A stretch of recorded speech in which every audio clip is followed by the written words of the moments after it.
Up next on the new news, a South Bay man faces charges in yesterday's fatal wreck on 101. Reich. Police mount a...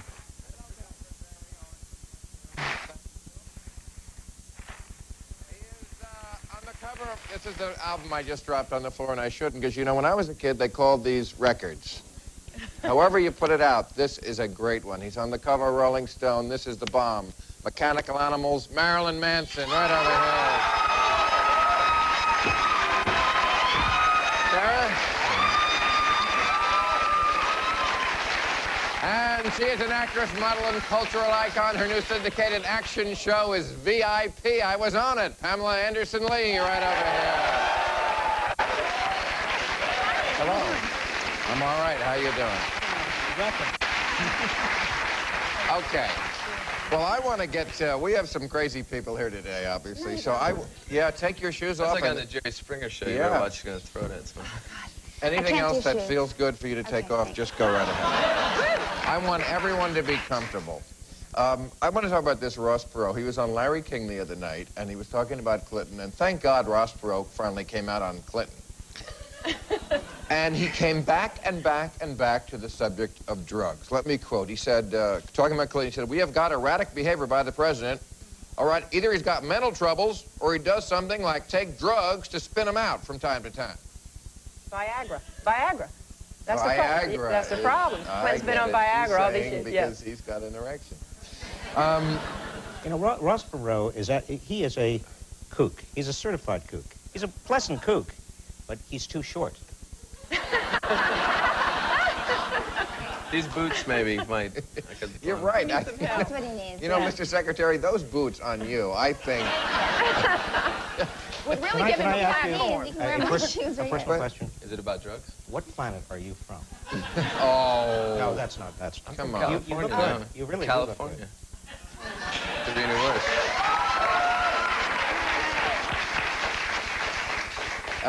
But it does sound like somebody's mom, you know, like, hey, he's acting weird. It must be drugs. My parents used to say that about me all the time. That you're on drugs? My parents said it about me, but it's absolutely true. Actually, when I was in high school, I used to steal my mom's diuretic pills, so like speed, you know. Right. I would sell them. Sell them at Christian school, and that's one of the reasons. Or you could. But what is a drug? What is a drug? Seriously, how do we define? How do we define drugs? Exactly. It's a loose term. It's a loose term. That's part of my point. Isn't everybody on a drug of some kind? No. No? No. You don't do caffeine? You never have a cup of coffee? I generally drink decaf coffee, but I mean, I don't know if you'd call that a drug. You'd call that some type of stimulant. Since people get buzzed, I would. Sugar, I mean, fruit. Taking a fruit, it's all kinds of... In our society, we no longer know any stimulant and any drug. I mean, the line between it is very, very blurred, isn't it? Also, it's popular opinion. You know, something that was illegal years ago is legal now. You know, everyone believed the planet was flat, and now, you know, it's, you know, we have a different... Cocaine used to be in Coca-Cola. Yeah. You know? Things... What? That was the secret formula that was revealed? That's called classical. That had something to do with why that's why Michael Jackson's hair caught on fire, because he went against the drug gods of and was burned. I stand by Coke, you know. In fact, my outfit was an homage to Coca-Cola. It is great. And cocaine as well. That is a combo. So you think drugs cause Clinton's behavior? You think drugs cause Clinton's behavior? Of course not. I'm saying Ross Perot is saying these things. Is there anyone who is more nuts than Ross Perot, and he's not on drugs? Doesn't that tell you something? Wait a minute. Do you know he's not on drugs? No, I don't. But from the way he spoke, he wanted Clinton to take an oath, and he said he would take the same oath and risk 20 years of jail, which is probably not a good idea. He said, you have to take responsibility for your own actions in a free society. Now, if it was truly a free society, shouldn't we be able to do whatever as adults we want to do in our mind? No, because because we don't live on an island. You were talking about libertarianism, and I think that would be great if you lived on an island. But the fact is that we live in a society, and choices that I make can impact you. Can.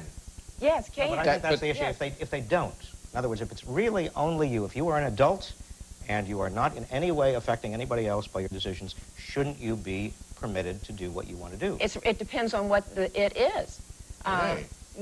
See? I thought that was going to be your line. Well, I think drugs. Mr. Drugs also, Secretary. I think drugs can also work as a bit of social Darwinism. It kind of weeds out the. You know, a lot of people that abuse drugs make the people that use them look bad. I've been. You know. And I try and look my best. You ought to be in a public service commercial making that point. What is it that your mother good... thought you were on drugs for? Oh, they just always used to think I was on drugs. Anything I ever did, I was like, she's on drugs. I know she's on drugs. Carol, I know she's on drugs. Just, I don't know why. That was you just like never the solution were? to everything. No, not at that point. Not at that time. Go on. No, I mean, well. Anything can control you. You know, drugs, that's the easiest thing. But television, the internet, religion, obviously. Those things don't lower your resistances to doing bad things. Sure, they do. I have friends that sit Are on you the parole kidding? The board. internet? Religion? Well, no. Religion. Other people that threaten me over religion. Unless you move into like porn on the internet and things like that. But I'm saying Porn doesn't hurt you. A drug could lower. Now, there's a real. I would really take issue with that. How do you define Sarah, how do you define drugs? Well, I mean, I would kind of look to the law to give me some type of legal definition. But and I think this whole thing's going to continue. I mean, you take enough aspirin and you might be you take enough Tylenol, it's going to impact you. I think we should always look to consider should it be revised. We can't look. I mean, the law is what we create. The law is what we want, and the question is what we think should be the limit. But I think we've made decisions that there are certain substances that do have a significant enough impact on us to impact our behavior in negative ways. You know why it won't work? Because, simple example, sea monkeys, for example. They're not against the law. But I've taken those and I've given them to people as drugs. And it's messed them up. They eat them? What do they do with them? They snorted them. They eat them? They snorted the sea monkeys. Wait a minute. Do the animal rights people know about this? Well, they weren't alive. Oh, it's a little dust, and you put it in the water, and they grow. They grow. I said, look, it's going to grow inside your brain. You're going to experience new things. And they said, sure. It's not illegal, but I think it's wrong. I should be punished for it. All right, we'll take a break. We'll come back to this in just a second.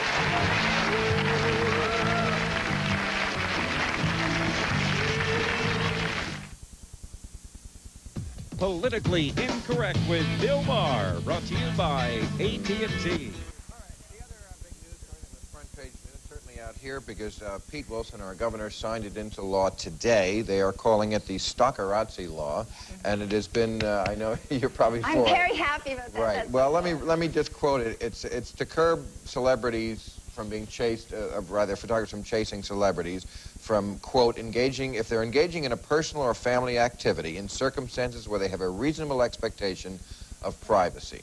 That's what the law says. You can no longer get into their private life. And what do you think? Through the use of high technology, the lens, is that what you're talking about? That's a lot of it, yes. Yeah. You can't have Brad Pitt's penis anymore. Listen, excuse me, I don't guess repeat you could, that. but, Don't repeat. I think if you're standing on legal ground, that you should be able to use any legitimate technology to look a distance. I do. No. If somebody is in their house, or they're in a place where they have any assumption of privacy, they ought to be private. Everybody is entitled to some privacy. If they go into a hotel or they go into a restaurant, that's different. Then they've given away their right to privacy. But not in the hotel room. Not in a hotel room. Well, that's that's where they got Frank Gifford. In the hotel room. And that's not right. Or the Oval Office. It's not the Oval Office. Right. That's right. That always comes back to the Oval Office. Everything. And the word oval is so important. Is that right? Yeah. What do you mean? Steve, what do you think I mean? I don't know, but you look at me with those red eyes, I feel like I'm suddenly under your You've spell. done something wrong.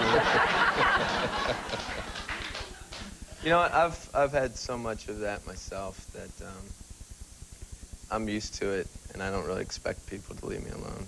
So when I'm at home, you know, taking a bath, I make sure I'm wearing like a pink gorilla costume with a big penis on it. So I try and entertain them, you know. You can't really get rid of them.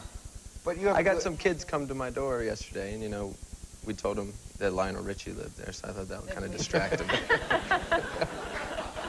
But that's a very big attitude you have about it, but other members of our panel may have had their privacy invaded. Like who? No. I mean, it's crazy when they run you off the road. I've all sorts of things when I was pregnant and with my 2 kids, and they've almost run over other children to try and get to me. I mean, it's really dangerous. I mean, well, and you had a video stolen. I mean, what was done to her, I think, is a crime. I think it's wrong what was done to her. And you don't think it would be a crime if someone... Team know about it.